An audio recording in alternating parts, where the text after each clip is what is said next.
Okay, the better mic you use, the better the quality of your recording. With the Yeti USB mic, just plug in the USB end of the cord into your Mac and the light should go on.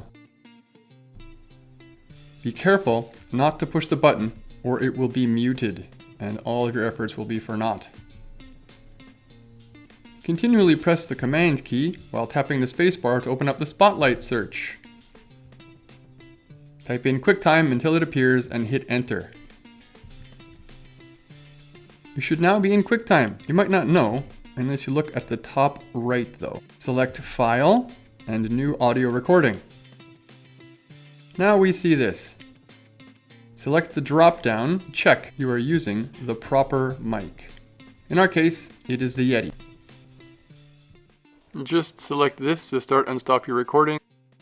You can know you're recording when you see the timer starting up. I even then count another 2 seconds to make sure I'm not going to be cut off. Make sure you save it in a place you'll know where to find it with a name that makes sense. There it is, as advertised. Good luck. The world is a remix.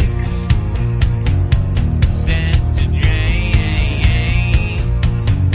Secret destroyer. The world is a The remix.